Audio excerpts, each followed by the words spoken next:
My radio crackled. I was halfway through a recon sweep outside Kandahar. Dirt, heat, and static. Then the voice cut in, low, tight. "Your daughter's here. You don't want to know what your wife's boyfriend did last night. It's really bad. Your whole neighborhood is shocked." Silence. Then the detective again. "My shift ends in 5. He's all yours. No rank, no red tape." Just that voice, detached.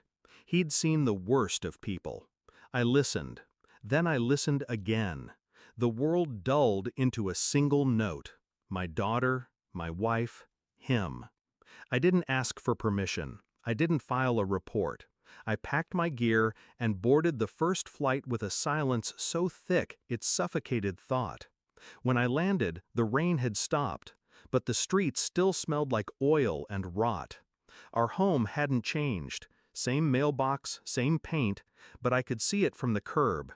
Something in the air was fractured, rotten at the seams.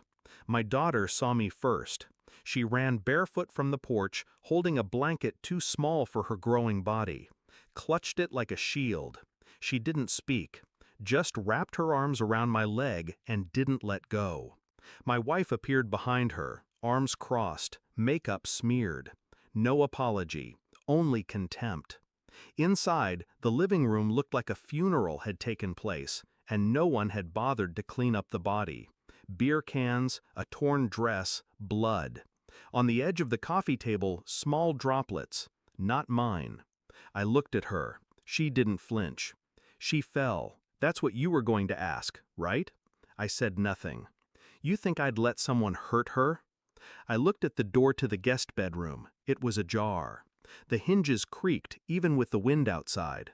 I told my daughter to go upstairs and pack. I used that word, pack. I didn't sleep. I spent the night going through devices. Hers, his, old iPads, phones. She wasn't careful. He was worse. Photos, videos. One dated 2 nights ago. My daughter in the corner of the frame, crying.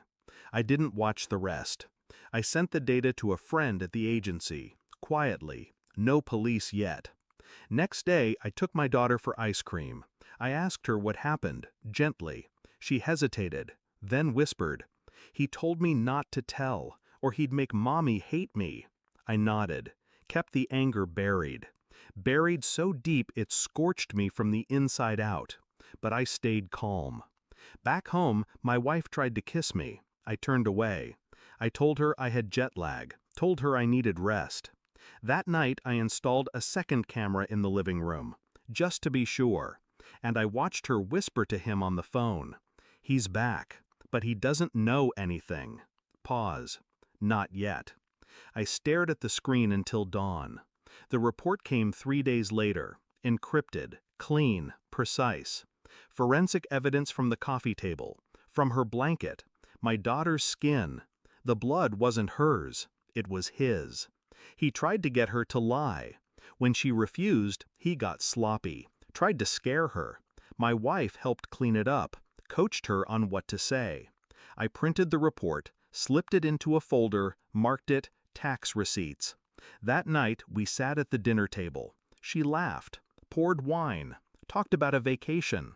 I passed her the folder without a word. She opened it. Her smile collapsed. Color drained from her cheeks like ink from a shattered pen. She looked up, but I was already standing. "I know." That's all I said. Her voice cracked. She begged. Tears, finally. The first honest thing she'd shown me in months. But it was too late. The truth had weight now, and it crushed her. I didn't call the police. Not yet. Instead, I visited his apartment, left the same folder on his doorstep. No note, no threat. Just truth. An hour later, I got a voicemail. "Please, please don't do this. I'll leave. I'll disappear." I deleted it. Next day, I filed an emergency custody motion. I attached the evidence. No names, just facts. My daughter's safety was non-negotiable. I didn't tell my wife. She found out in court. She cried in front of the judge, called me heartless, accused me of betrayal. The judge asked her one question. Did you know? She didn't answer. She didn't have to. We live 2 towns away now, just me and her. I take my daughter to school, pack her lunch, check the locks twice every night. She's safe. That's enough. Sometimes I see news articles about him, about the charges, about how a mother was unaware, public pity, but I don't read them, because I know. I know everything. And when she writes me letters, my ex, I don't open them. I burn them, one by one. Some stories don't deserve answers. Some people don't deserve redemption. The last thing I told her before I left the courtroom was simple. Your shift is over. And I walked out, without looking back.